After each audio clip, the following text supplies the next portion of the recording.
I'm here with Sasha Santiago. Thanks so much for joining. You are a filmmaker, founder of Actors Tank. You run FilmStack in Portland. Um, the you're doing hyper local distribution. You have an endless list of the topics that you write about, from AI to vertical to short form to blockchain, community, hyper local. Your coverage is everywhere, and it's very on point that this will be the first conversation that I'm having where there is no topic. We're going to decide what the topic is at the end of the conversation. Um, Yeah. okay. Well, I will start the 20-minute timer. Ooh, timers. I like timers. And usually at this point, I say, why did you choose this topic? You did give me three different topics, kind of, which was hyper-focused local cinema ecosystems, filmmaking with intent, and interactive. All three of which I think are great topics. I think they're all interconnected with each other um, in a macro perspective. But yeah, I think where do we dive in? So I don't know. You should ask me questions because I don't want to go off the rails here. And I know it's 20 minutes. And I feel Yeah. like there was a moment when I was at the Lincoln Center and I got to see Pedro Almodovar do a Q&A. Yeah. And when he rushed up to the front of the stage, he just kind of basically he just flipped the whole program upside down and he said, I just want to take questions from the audience because I want to be the most Hmm. like present and relevant to what the conversation needs to be. So please jump in if I go off the rails anytime. I mean, you're like, I consider myself very scatterbrained. I don't know that it's scatterbrained, but your mind is just clearly like on so many topics. I think the thing you had said first was hyper focused local cinema ecosystems. That's something that I am definitely very interested in, and I'm curious to know what you mean by that. Sure. So I think what makes us going into 2026 this time, and we know what's going on with the majors, with monopolies and platforms and just the whole intention economy, how movies are not kind of reigning anymore as far as like the thing everybody agrees with and is rushing to the movie theater to anymore. Every once in a while, you have a Taylor Swift movement, and all of a sudden you're like, wow, cinema is alive and well. It's just relevant to the audience. They'll show up wherever they need to show up. I find myself at this crossroads like many other non-D film stackers, everyone that's on this kind of like stack wave right now, searching for the new trapdoors. And I think I've identified it as this like kind of like no man's land area, or maybe kind of like a purgatory area that's between legacy media and the creator economy. Hmm. So are features like dead? Yes, if they are considered to be standalone works. Yeah, I think features need to be repurposed to have a different intent of why they should exist. Is that is that a good thing? Or is that a cause of a flawed distribution system That they're dead or that they need to evolve. that they need to evolve? Yeah, I think evolution is important. Everything that we know about cinema in the last 100 years is that they had these evolutionary moments in time. And there's always the Luddites or those who like systems the way they currently are and don't disrupt the way we currently make money. And every once in a while, you get an easy rider that comes in and all of a sudden disrupts the flow of how movies are being processed. And then, as Rob Evans says, the lunatics took over the insane asylum all throughout the 1970s. And like prolific work came out of that period. So I think I like to think in my own way because I'm living in my time right now that this is the time I'm currently in. I'm at that doorstep where the lunatics can now take over the asylum and maybe introduce something out of left field, the easy rider of the 21st century or the 2020s Hmm. that could all of a sudden, you know, demolish any other business model that was thinking in the 50, $100 million range. And that easy rider, but it's not a feature in your I it's think it is a feature. Just two things I like to think about. Either I'm the one that's going to make it, or I hope somebody is a few steps ahead of me on the cusp of dropping something that will be indisputably unique to our times and speaks to the way people prefer to engage with works. I haven't seen it yet. I've seen like fragments of it on different platforms, but I haven't seen a kind of like, well, we'll know when we see it. yeah. I think you and I relate a lot in the sense that um yeah, I think your takes are hotter than mine in the sense of like features truly being dead. But I love that you're doing like community and hyper local, which is just like nobody is gonna argue against that. Like that's everyone will support that. But you also are like uh you're really exploring I think controversial ideas in a really positive way. Just trying to stay on topic, but like from AI and vertical and short form and all the stuff I've seen you do. But I think what you're really trying to do and interactive, which I've worked in as well. I think what you're trying to do is just trying to exactly like solve this what is next. That's right. Yeah. Yeah, I don't think there's any adults in the room that are going to help us decide that for us. Yeah, if they are in a place of position, they're at the tail end of their career or their lives. And for the most part, just like politics, they're not really thinking about generations before them at the moment. They're just thinking about more and more and more, whatever they can get. But let's get one thing straight. Yeah. I am a cinephile. I love feature films. I love the form of feature films. I am a student of feature films. If I had enough people around me, I would be directing like Godard. I'd be saying this scene from this movie and this era, this director, this tone, whatever it is. But I Yep. feel like that's a language that's lost.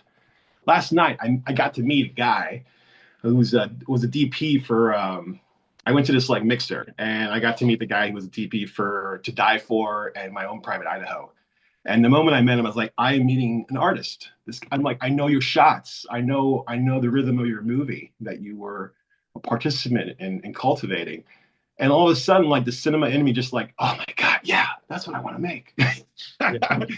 So there's two mindsets I'm in right now. And I think I'm in this like reflective mindset, and as much as I love being creative, I don't think you could be creative and reflective at the same time. That just like leads to insanity.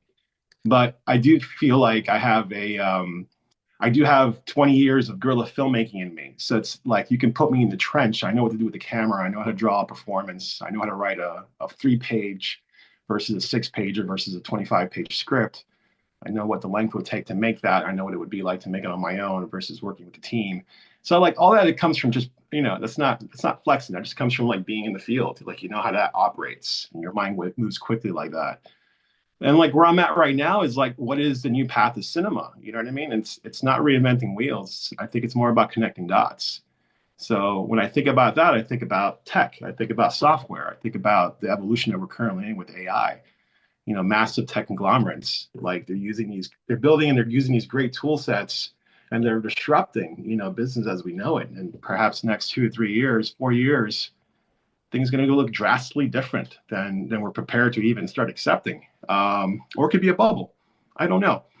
But I am curious about where does cinema fit in this time period right now. Like, how do we not forget or complete disregard 100 years worth of craft?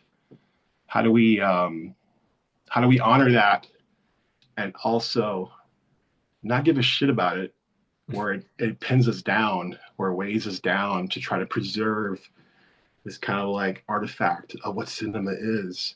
Yeah. The auteur. I love the auteur. I got all my movie posters here, all of auteurs that I absolutely adore and love.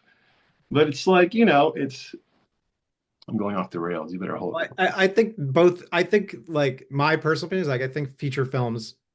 I think that is a distribution problem that will be solved. It's never going to be how it was, but there will be a life force for Yeah. small feature films. Not, I think NonDē might be the trick, but I also agree with you that something else is on the horizon, and I think it. I guess the question I would ask you is, do you think it's the future is guerrilla?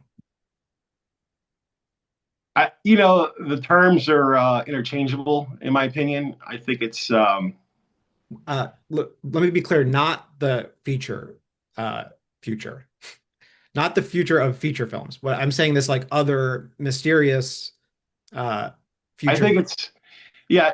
I say I'm guerrilla filmmaker. I would say to be more like I don't know, talking to somebody who's more analytical. I would say it's a more agile approach to making movies.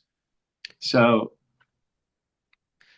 Are we even talking about movies necessarily? Because um, when you start talking about tech, and this is something I've like kind of navigated,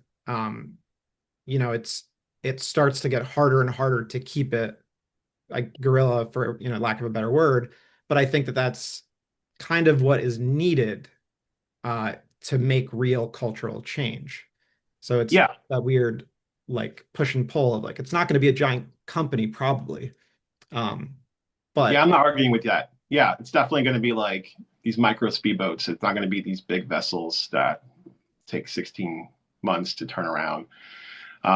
Yeah, it's agile. So let's use the word guerrilla.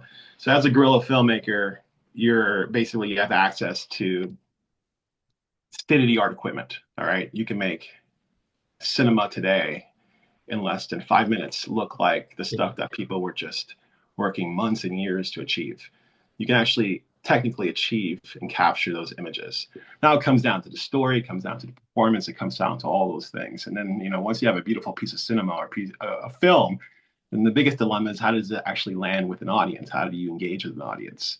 And that's always a dilemma. I mean, there's plenty of wonderful movies that are made every single year that never find their audience.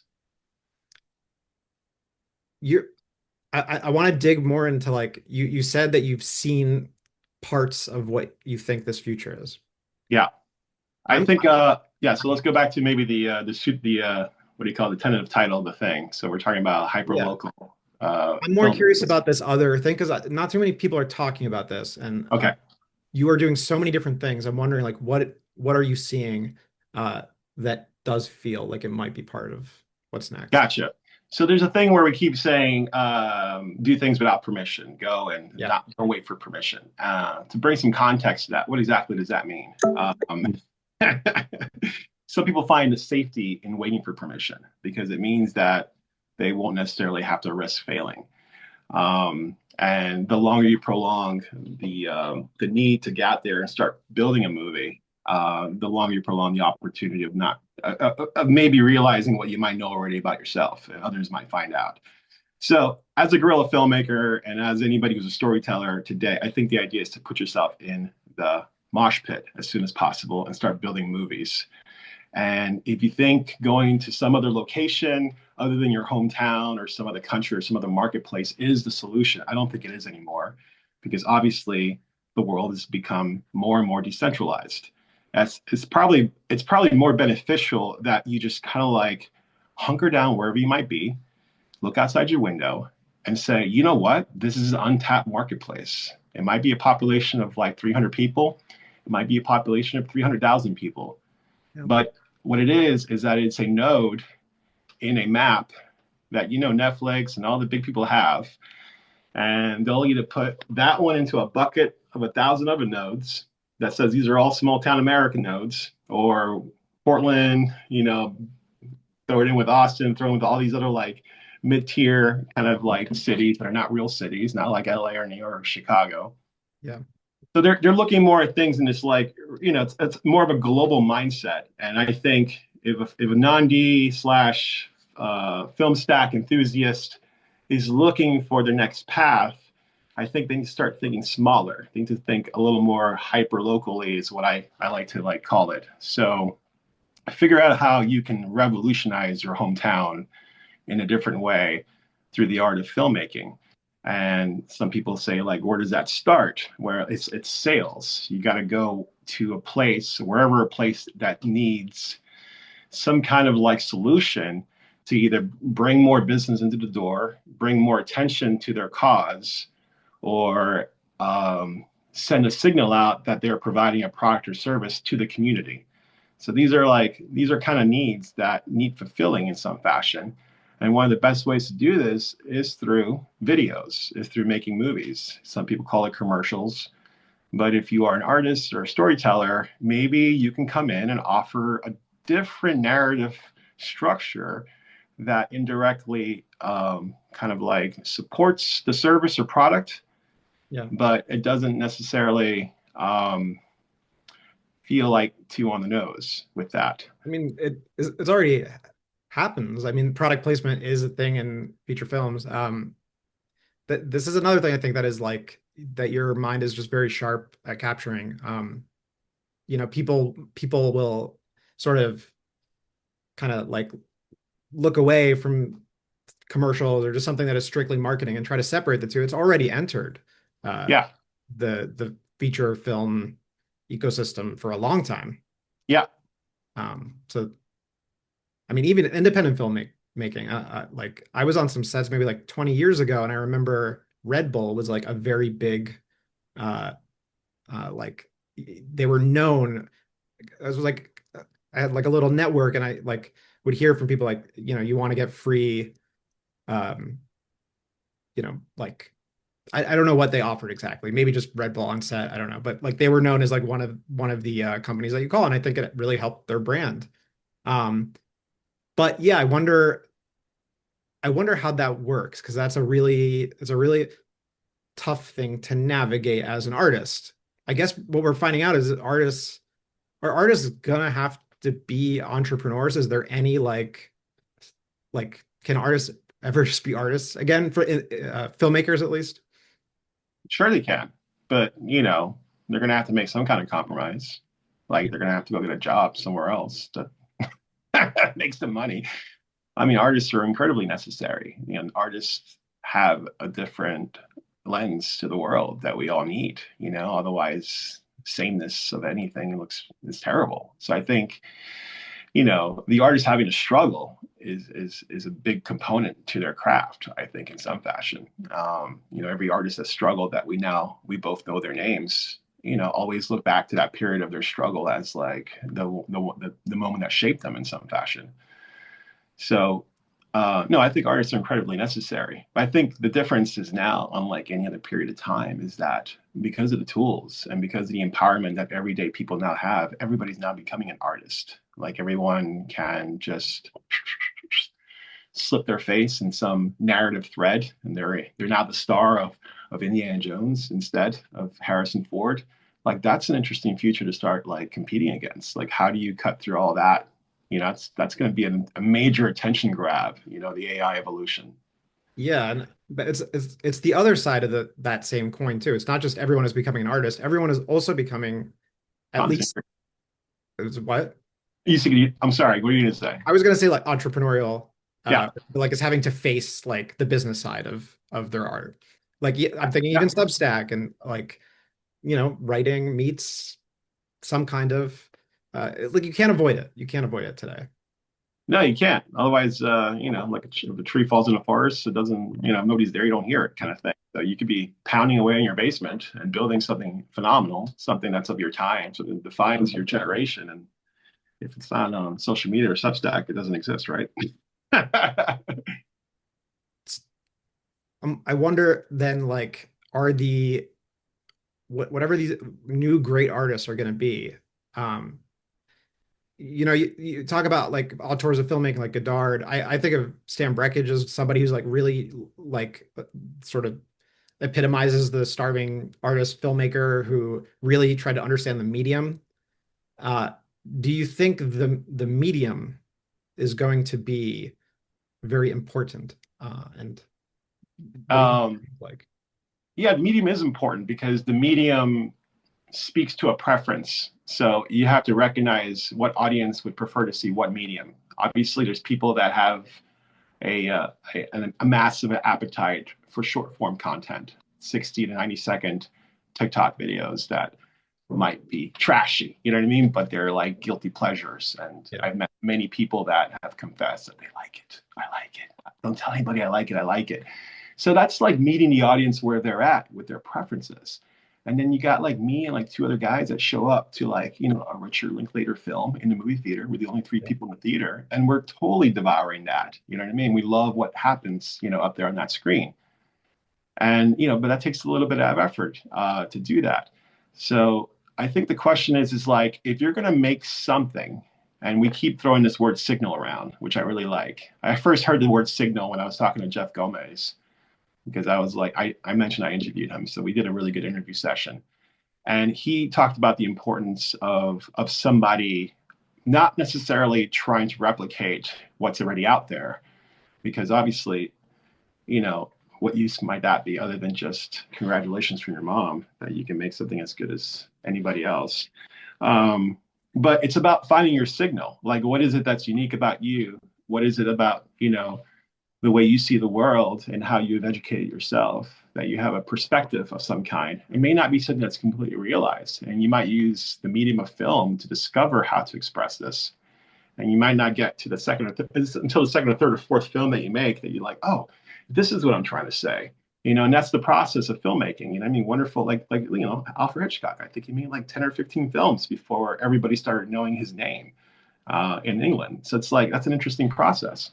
We did hit our Uh, 20, what's that? we did hit our 20 minutes. Uh, I don't know We what, did. yeah. I mean, yeah, there's so many conversations I want to have with you. Maybe just, Should we wrap it one- up? yeah, I want to wrap it up with one last question, and I want you to tell me what you think that the title of this episode should be. Do you, with the emphasis on hyper local, but also an emphasis on like an easy rider moment, Yeah, do you think something hyper local is going to have, a huge effect? Like the idea of like local becomes universal when done right. yeah, yeah. I don't know all the answers, but I know one thing. I want to make movies, and I want to make movies today. I don't want to make a script. I don't want to plan for something I'm going to make 2 years from now. I would prefer to come up with an idea, shoot it, and deliver it within 3 months. So the only people I can actually make those kind of movies with are people that I can get to that are in my neighborhood or within 2 or 3 mile period radius. So when I say hyper local, it means building a team hyper locally. So when I talk to my team, and most of these people are either amateurs or becoming aspiring actors or some kind of like that, so they're more open to the idea of exploring this path with me. There's a few professionals that are like abandoned Hollywood and unions and whatnot, and they want to just also make movies right now. I think the idea is that you have the passion, and when you get that group of people that are passionate, what's missing is the structure. So instead of adapting to a structure that seems convoluted and permission based, I'm of the mindset that who can our movie that we're making in our town best serve in our town? For example, there's about 10 independent movie theaters in Portland, and I've been trying to talk to all of them. And I want to know how I can get our experimental films on their website, because that's in itself, that's a platform. You know what I mean? And it could actually be something of interest to bring people to the movie theater, to let the people who are patrons of the movie theater know that there is these independent filmmakers that live in town. That's the movie theater, but there's distilleries and there's like other like services and product platforms that have a great draw. So I'm thinking like, how do we like, they're all platforms. You know what I mean? Why do we have to go through the same old platforms of YouTube and Prime and Hulu? Why can't you start revolutionizing a model where you can actually kind of aggregate multiple platforms within a hyper local area and just find a very strategic way of releasing your series or the first installment of your feature anthology. You know what I mean? Um, Well, yeah, like I said, it's a longer conversation, but yeah. um, the idea is don't fucking wait anymore. Like actually go outside your door and go start rounding up a gang and then just start kind of filtering that passion towards some kind of platform that could use the attention. I think somewhere in there you just said the title. Uh, I don't know what I line hope it. so. Go and fucking or just go out and fucking shoot or something. Well, not just go out, shoot with some intent. I think Shoot with the the question I ask all my actors is like, where is this movie that we're making going to live? And they're like, oh, YouTube, film festivals. I'm like, no, those are not answers anymore. shoot with But intent. I like that makes sense and that kind of connects. yeah, Um, well, you are well, definitely a way tough to person. go. You are a tough person to do with this format because I want to talk to you about a lot of these things, but that was fantastic. I Well, I think appreciate you trying. Yeah. Next time, let me know the topic beforehand. Like, but this was great. This was fun. I think you are definitely doing the right thing. I just want to say that, like, if anyone's watching this, like, follow Sasha and see like the insane amount of exploration that you are doing right now. It's really humbling, and it's good to know that somebody's like exploring all these things. I Yeah. feel better as a filmmaker that like I know someone's checking this out and like, is this going to work? So, Well, thank thank you. you for taking the time. What I like about this is that it's a good benchmark. I don't want to think about this to death.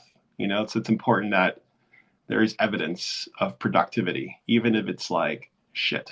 The idea is that Yeah, you got to have something to point to. You can't be spinning the same yarn 6 months, a year from now. You got to show them where you failed. which is a nice way to wrap it up to say right before we started talking, you were talking about leaving artifacts everywhere, and you sent me the Portland t-shirt behind me. Yeah. Thank Awesome. you. FilmstackPDX.com. Woohoo! I think it's great. It's where the virtual and the real world kind of collide there. So I think it's a community platform. It's not like Filmmaker in the Loop, which is more of my own pontifications. That's yeah, FilmStack PDX is more about the community virtually and online and in the real world. All right. Thank you, All Sasha. right, you got it.